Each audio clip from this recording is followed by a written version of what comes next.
Bienvenue à l'atelier 2024 de l'Alliance d'Afrique francophone pour l'eau et l'assainissement. Organisé au Lac Rose au Sénégal, cet événement rassemble des acteurs de 9 pays d'Afrique francophone pour partager et renforcer le plaidoyer autour des droits humains à l'eau et à l'assainissement. C'est un atelier annuel et ça fait partie de son calendrier.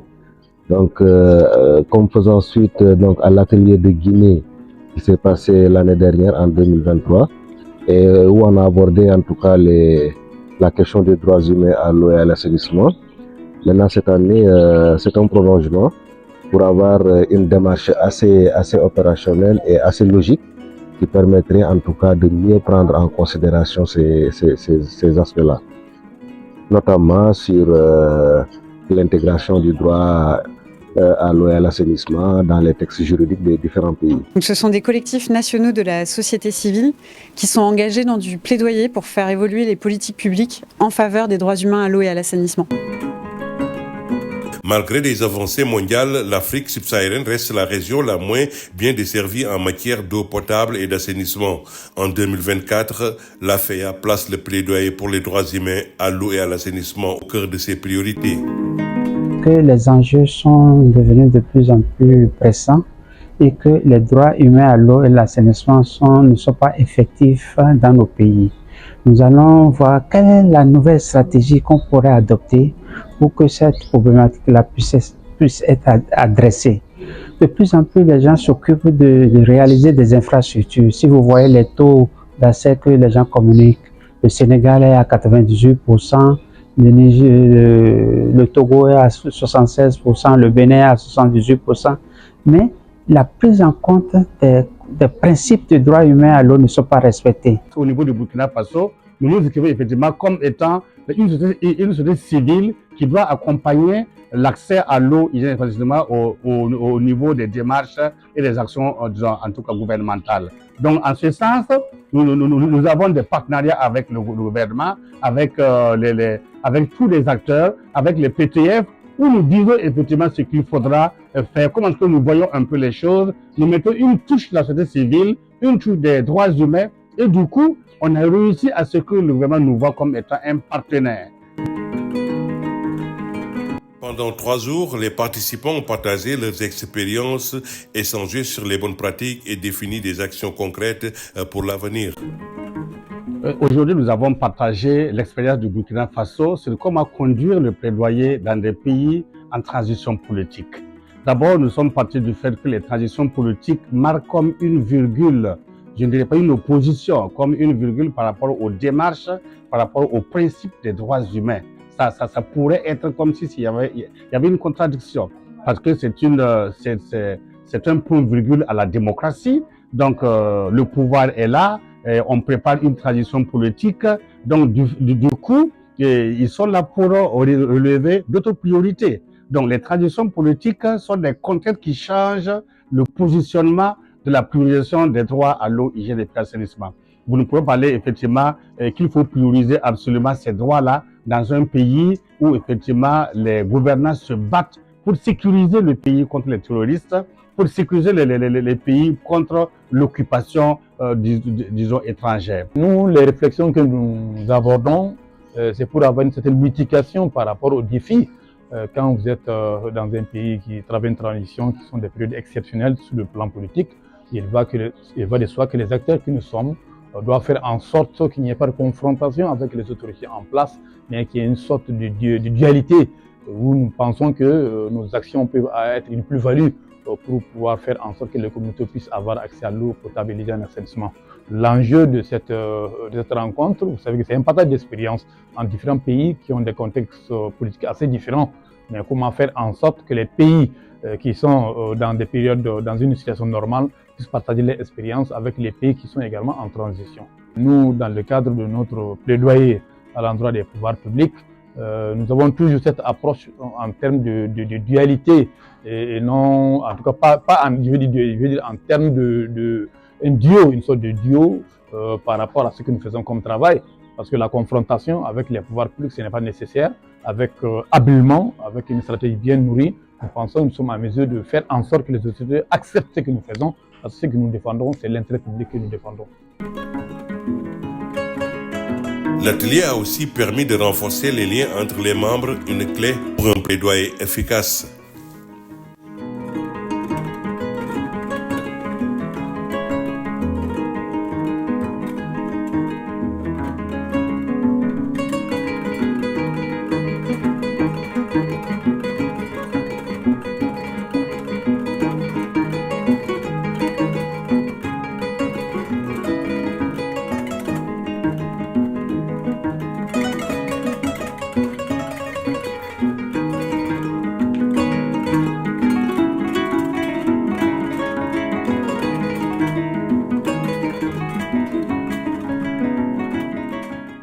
L'atmosphère, comme on le dit, le courant passe et qu'on peut faire de bonnes choses ensemble.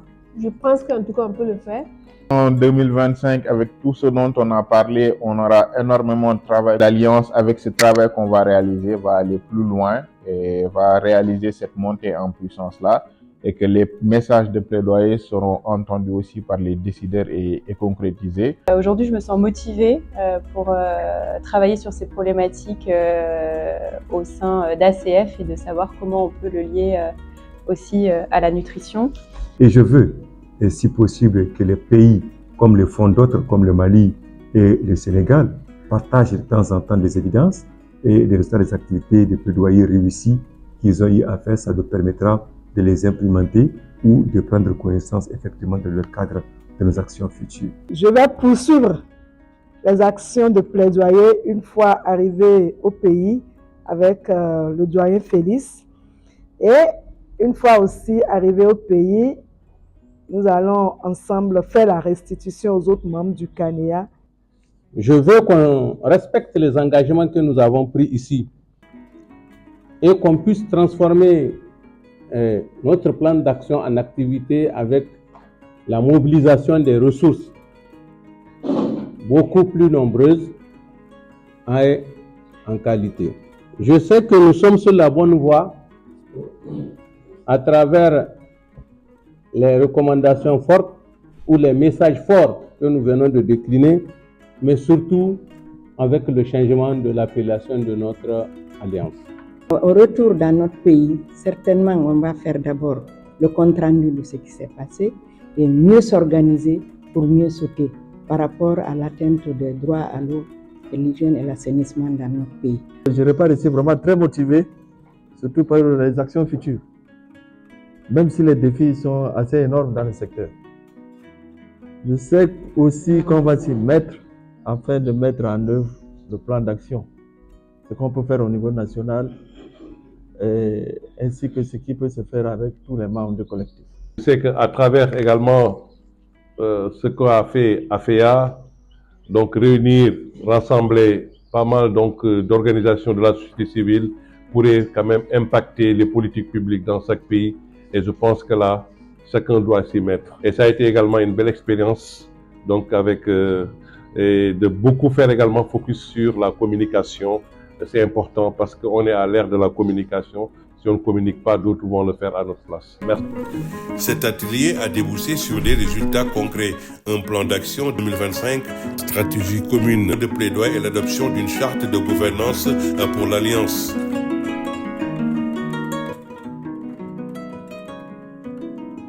À Dakar, nous sommes en train de penser sur la réforme de la gouvernance et du fonctionnement de l'Alliance, parce qu'après 16 ans, nous étions un regroupement informel, mais on se dit qu'il faut quand même aller vers des bases solides de gouvernance et de fonctionnement qui doivent garantir la durabilité de l'initiative, tout en gardant un œil sur l'historique de l'initiative, définir quelle est la meilleure forme de gouvernance qu'il faudra pour le réseau. Est-ce qu'il faut aller vers une formalisation du réseau? Quels sont ses avantages et ses inconvénients? Aussi bien au niveau financier qu'au niveau des capacités au niveau des capacités organisationnelles. Comment assurer le fonctionnement du réseau tout en ayant un regard sur le contexte actuel de rareté des ressources financières pour le secteur. La Coalition Eau, en tant que collectif des ONG françaises du secteur de l'eau et l'assainissement, est convaincue que nous devons continuer à mobiliser nos ressources, à renforcer nos partenariats et à promouvoir l'action pour l'eau et l'assainissement avec la société civile d'Afrique de l'Ouest et du Centre. Pourtant, vous le savez, la coopération internationale est en pleine mutation. En France, des incertitudes fortes pèsent sur les financements des organisations de la société civile, ce qui peut avoir des effets rebonds sur nos partenaires. C'est pourquoi nos discussions sur la structuration et le fonctionnement interne de l'Alliance et son accès au financement sont essentielles pour s'assurer que les acquis perdurent. Je suis ravie que l'Alliance ait réussi à conclure ses travaux sur la charte de fonctionnement qui pourra être adoptée prochainement et qu'elle soit sur la voie de renforcer ses capacités de mobilisation financière. Je suis également ravie d'informer nos partenaires de l'évolution du nom de l'Alliance qui a été acté ce matin à la fin de l'atelier, de l'Alliance d'Afrique francophone pour l'eau et l'assainissement vers l'Alliance africaine de fêtières de l'eau et l'assainissement, avec un acronyme qui reste le même, AAFEA, et une application progressive de ce nouveau nom à partir de janvier 2025. L'atelier a été clôturé par une cérémonie officielle en présence de M. Bertidiane Dieye, ministre de l'Hydraulique et de l'Assainissement du Sénégal, qui a salué les efforts de l'AFEA.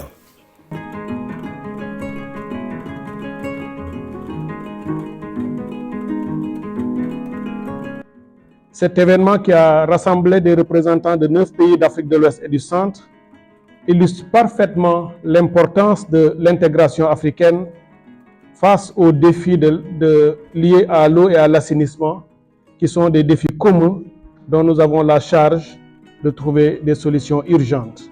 Votre engagement collectif renforce notre foi en une Afrique solidaire et unie, capable de construire son avenir sur la base de la coopération et du partage. Cet élan unitaire est, si besoin en est encore, que les réponses collectives sont des plus opérantes face aux problématiques qui précarisent la vie des communautés. Nous pouvons changer notre quotidien séparément et plus longtemps sans doute, mais nous changerons mieux si nous allons ensemble et nous irons aussi plus vite.